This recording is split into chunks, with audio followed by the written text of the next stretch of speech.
So, The Boogeyman, a Stephen King short story, finally hit in theaters. And this movie is all about this family who's trying to get over the loss of their mother.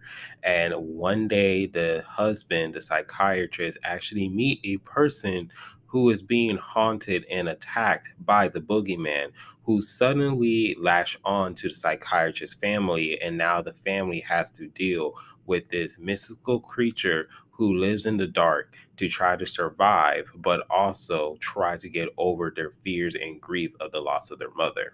First, in the beginning of the movie, we see that the boogeyman is right in action as he is collecting and killing his victims. And it doesn't even matter if your victims are even a kid, a toddler, a teen, or a grown adult. He's coming after you because he's loved that sweet fear. And the more that you are afraid of this creature, the more he's going to be attractive to you, because they do explain like why he's attacking his victims and why he's going after them. And it does make sense, and they do play around with the whole dark theme, because throughout this whole movie we see the boogeyman is actually like destroying the lamps because he can't stand the light. But when you actually watch the movie, even though they have like the candles and everything, it still didn't do much to stop the monster that much, because I guess because those lights weren't really that bright, it was still like kind of like dark, so it was still not effective. Because there was like one scene where the main character was at one of the victims of the boogeyman's house, and she had like a hallways full of like candles. And so of course when the boogeyman actually showed up and wreaked havoc, those candles didn't really do anything.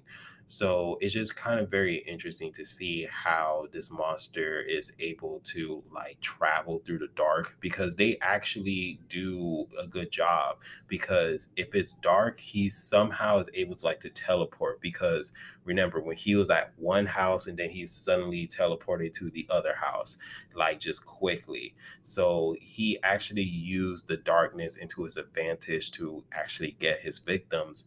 But also as well, the monster also play around as much, because I get it that you enjoy your victims being afraid, but there are certain times in a movie that you just feel like the boogeyman could have just ended the movie right then and there. Especially there was just one scene where I was just like, damn, because he actually picked up a little girl and threw her across the room, and the little girl like smashed into a flat screen TV. Like I was just like, dang, you didn't have to do that little girl like that. But it's just easy to see how this monster, how he likes to collect his victims, because he wants them to be there by themselves. The designing of the monster was very unique and very interesting. The fact that his mouth has like human hands was just really great. And especially when he's at the dark and he's staring at you, you can see his eyes are just glowing. It's like two beams of light just glowing and staring at you, and you just know something is looking at you. And on top of that, this creature is really strong and really fast, which is very interesting. So it's just really, really great to see that. And they actually do showcase the monster a lot.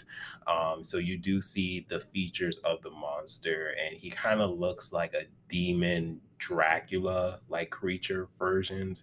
So like the monster looks pretty incredible and pretty scary.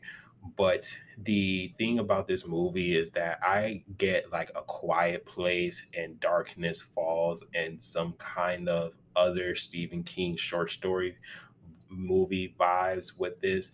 And this movie is okay. This movie actually do get your attention, but it just feels like this movie doesn't have like a long shelf life. Like this movie is something that if you just want to have a good scare, you can go to Shudder and see The Boogeyman and actually see like pretty much a good film. And that's not a knock on it, because the movie is really good. They played it safe and they didn't go over the top or try to have like a deep message or anything else like that. The movie just wanted to showcase a monster that's terrorizing this family who is just trying to get over the grief of missing their mother, because their mother died in a car accident. And the father, who is a psychiatrist who's helping people dealing with their issues, and yet he doesn't even want to talk about how his wife dies. He doesn't want to even mention it. And that you can just see that's just tearing him apart and everything. And that's even drawing a distance from the older daughter who's seriously is missing her mother. So, she's also dealing with that grief as well. So it was just good to see like how the family, how much of like the family they actually do care for each other and they're trying to move on, but then at the same time they're not letting each other like grieve properly.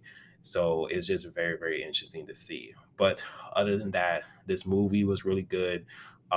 Everyone did a fantastic job with their acting skills. Like, everyone was just pretty much did an okay job. I would recommend that you guys should watch it, but if you guys want to do see it in like a streaming service, I would recommend that you guys should do it as well. If you guys would just want to go to a movie theater and get like a good scary movie to watch to get some jump scares, because there's a lot of jump scares scenes, then this is the movie for you. So honestly, my rating for this movie is a 7 out of 10. And let me know down in the comment section if you guys did watch this movie. What was your favorite part about this movie?